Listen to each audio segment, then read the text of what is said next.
todos, boa noite. Hoje já viram aqui o título, a irmã Fernanda também já nos elucidou sobre o que será, portanto, os campos morfogenéticos. Está aqui.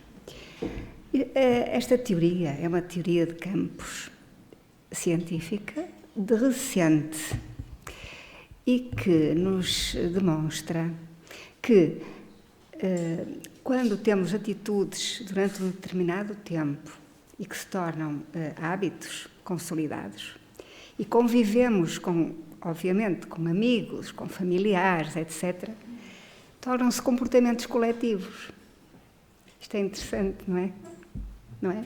Sabiam disso? Tinham reparado que isto acontece? Bom, mas isto nós às vezes assim um pouco, assim, sem ser muito intensamente, apercebemos, mas nunca tomamos muita atenção nisso. E de facto agora esta teoria foi do século passado, foi engendrada por Rupert Sheldrake.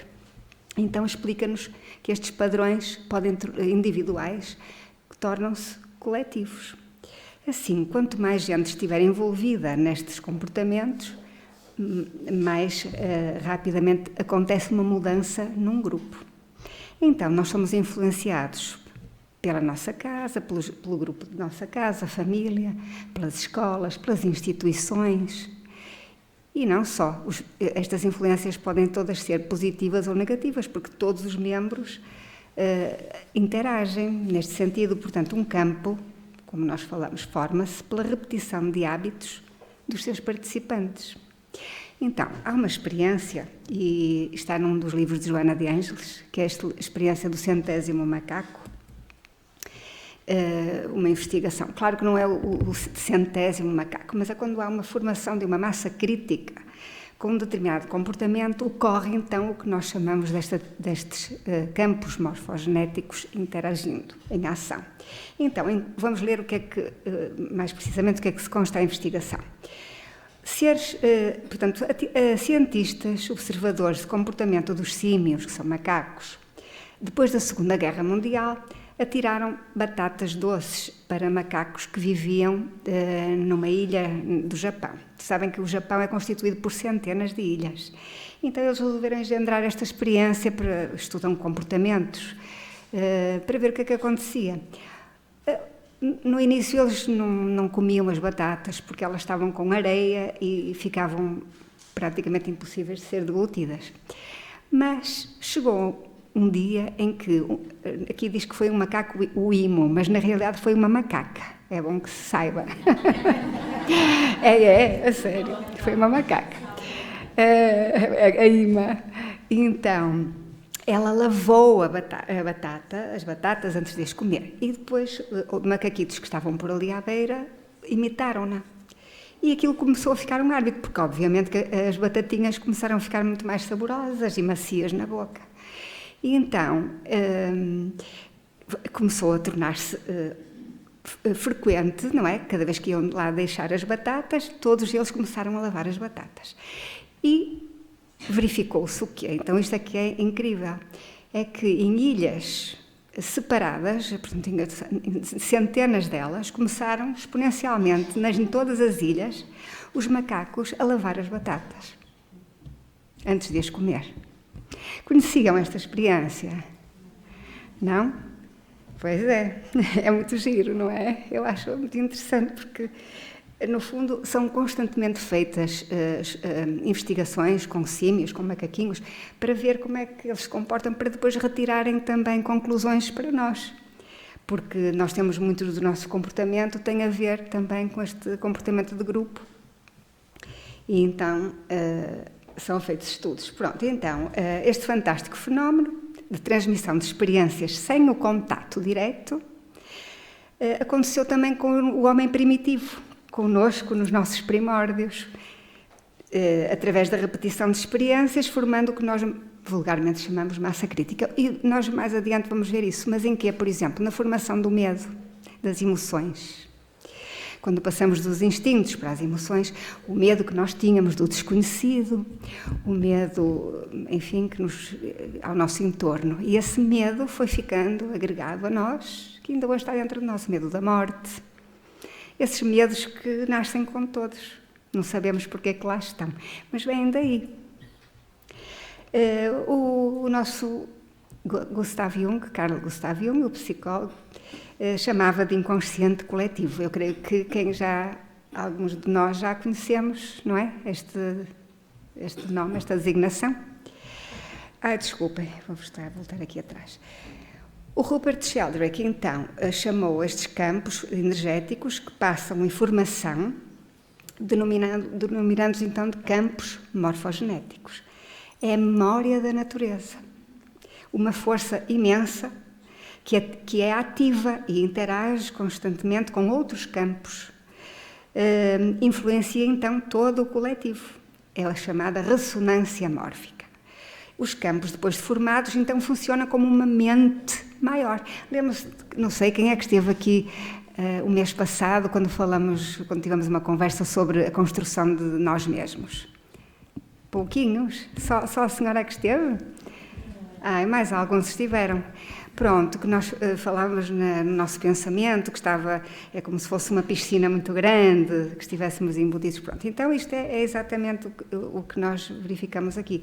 Os campos funcionam como se fossem numa mente maior. Então, como exemplos, temos os bandos de aves, cardumes de peixes, que se movimentam todos sincronicamente.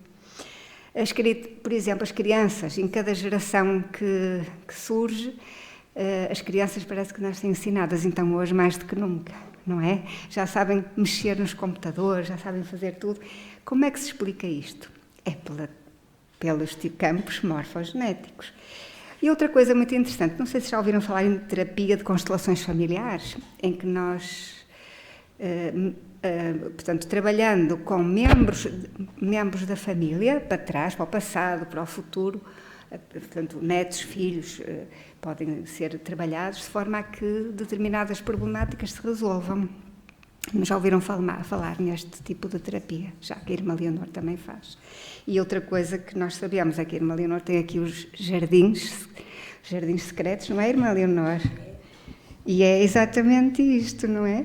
É ir a estes campos do inconsciente, onde estão emaranhadas imensas coisas, e desfazer estes nozinhos. Portanto, é algo que é muito importante mesmo. Então, temos aqui estas imagens para vermos o seguinte.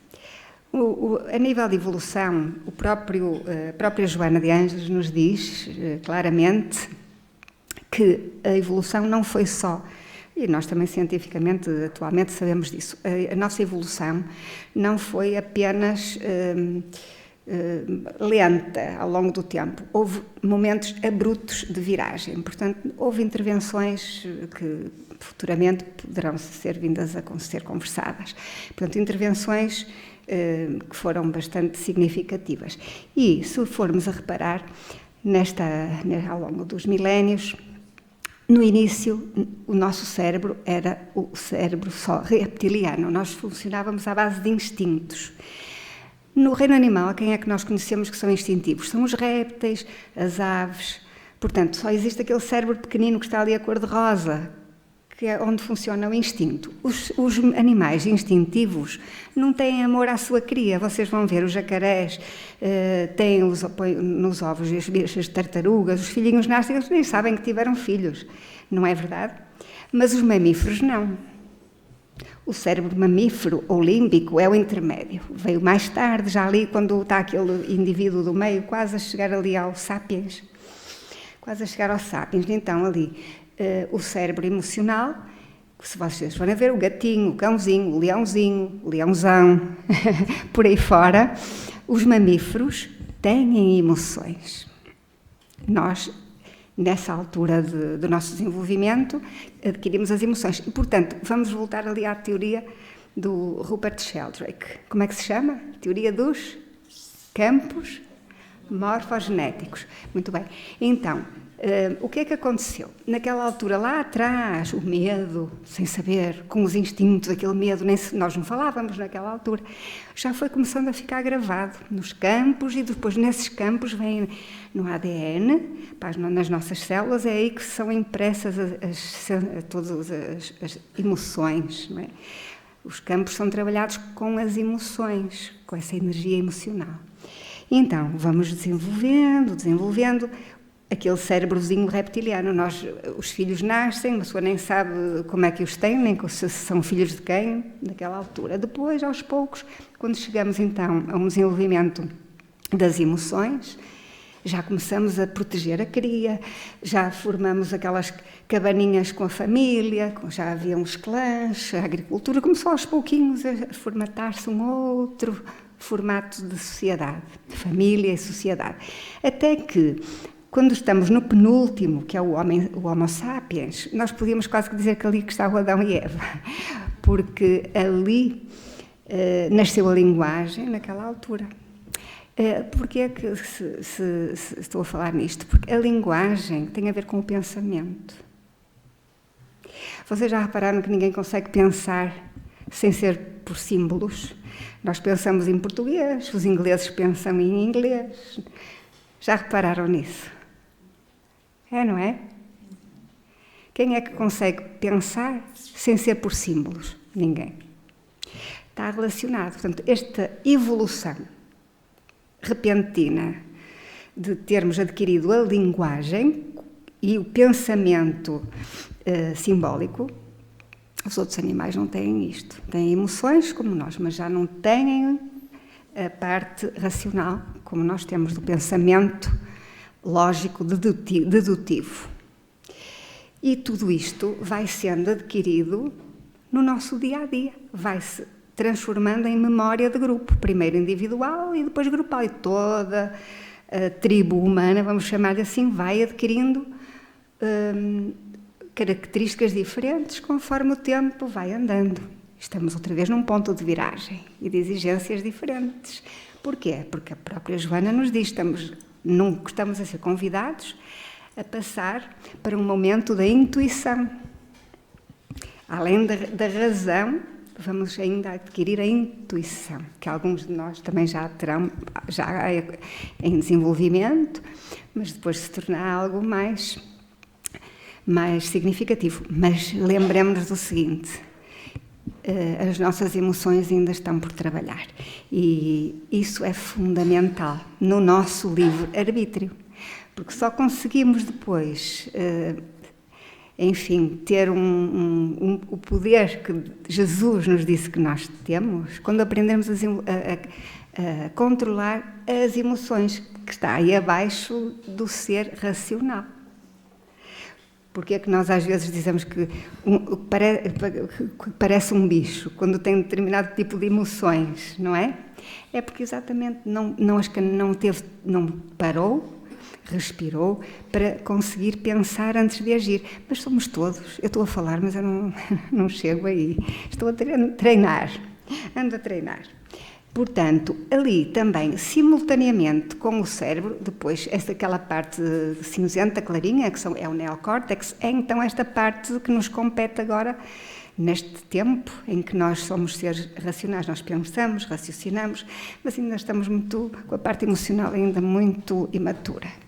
Ainda não conseguimos um autodomínio que se esperava que fosse já concluído.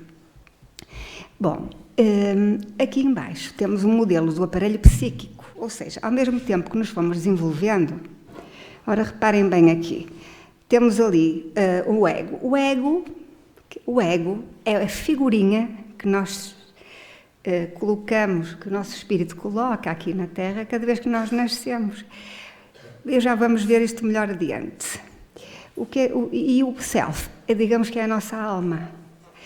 E conforme nos vamos desenvolvendo e conforme adquirimos do instinto, passamos à emoção, da emoção passamos ao pensamento analítico, portanto, analítico, sim, lógico-dedutivo, começamos a entender que somos separados do grupo.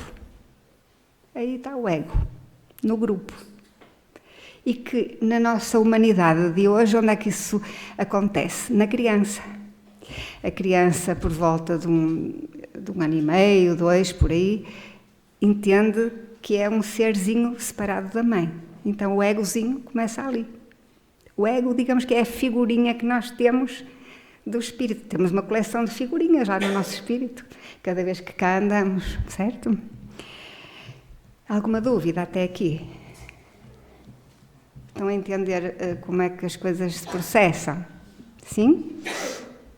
Pronto, então, este inconsciente coletivo é exatamente o que o Jung intitula e que Rupert Sheldrake hoje fala em campos morfogenéticos.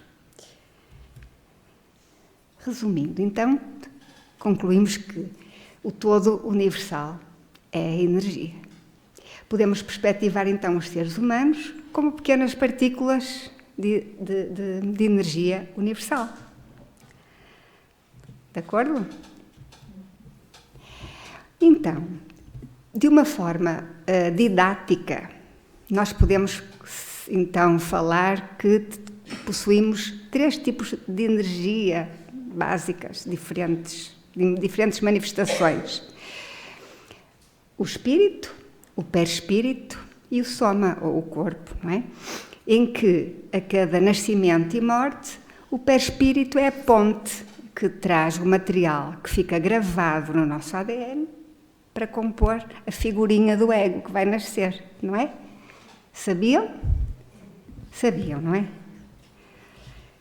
Então, cá está a importância do ADN e a cada segundo, a cada momento, nem é segundo, nós estamos a imprimir no nosso ADN a emoção correspondente àquele momento. Acordamos de manhã, mal-humorados, já está.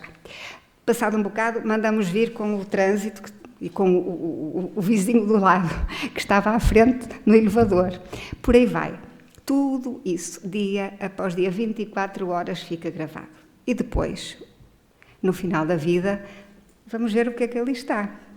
Vamos ver o livrinho. Nós não sabemos nem sequer que estamos a gravar isso, passa-nos despercebido. Mas se começarmos a ficar atentos, começamos a querer gravar no nosso livrinho coisas boas, emoções positivas, não é? Tudo o que nos vai dar a nós e à nossa volta, a quem está perto de nós, momentos agradáveis, porque tudo isso vai fazer com que o ambiente, nós chamamos às vezes a psicosfera de casa, também, que seja diferente. Em vez do mau humor, que haja o bom humor, que haja a fraternidade. E por aí vai, em todas as situações da vida. Cabe-nos a nós mudar o todo. Nós culpamos os outros, mas vejam como nos cabe tanto a nós. E, inclusivamente para termos saúde, para tudo, porque cada órgão está ligado a um chakra, a um ponto de luz, um vórtice de energia. Cada órgão. Portanto, é aí que se dá a harmonia ou o caos, de acordo com o que nós também pensamos. Mas depois podemos futuramente debruçarmos-nos mais sobre este pormenor. Cá está, nós quando nascemos é como se fosse uma lâmpada, o nosso espírito, acende-se a luz. Quando morremos, desapaga-se a luz. Eu acho que é uma visão muito fácil de vermos que, de facto, só que isto não acaba, é um contínuo, não é verdade? E esse contínuo traz um filmezinho que já vem de trás e que vai passar sempre para a frente. Então, vamos terminar agora, está bem? Então, não esquecendo o quê? Que o conhecimento, o autoconhecimento e a prática do bem são fundamentais e são obrigação de todos nós que queremos um mundo melhor. Não podemos culpar ninguém mais do lado de fora, ninguém. Experiências diárias são impressas a cada segundo no nosso DNA. Valores universais, então, constituem um avanço muito grande no campo, tanto individual como na evolução de toda a humanidade. Quanto mais pessoas forem do bem, mais rapidamente o mundo se regenera, mais rapidamente temos um mundo diferente do que temos hoje. Porquê é que acham que o mundo está como está hoje? Porque a maioria tem pensamentos de quê? Negativos. Não precisamos estar a enumerá-los. Exatamente. De um egoísmo imenso, não é? É isso mesmo. E nós também estamos lá a tentar fazer o nosso melhor, mas acho que temos que tentar bastante mais sempre que possível, porque quanto mais sabemos, menos desculpas temos, não é? Então, na atualidade vive-se o coletivismo, no qual as pessoas são padronizadas por modelos, quase sempre estabelecidos por indivíduos neuróticos e atormentados, infelizmente. Esse coletivismo mal comportado significa a sombra coletiva, porque é o reflexo de cada um de nós. Então, tudo isto apela para que realmente as coisas não corram muito bem. Então, a solução para o problema encontra-se na célula humana, no indivíduo que perdeu o rumo do equilíbrio e atormenta-se no indivíduo perverso, sem haver entendido a necessidade de um coletivismo saudável. Então, termino, agradeço a todos a vossa atenção. Como já sabem, a atenção é algo muito importante, não é? Porque podemos estar de corpo presente, mas o nosso pensamento está no outro lado. Então, este esforço pela atenção, depois de um dia de trabalho, eu agradeço muito e espero ter colaborado um bocadinho mais para o conhecimento de todos. Está bem? Boa noite.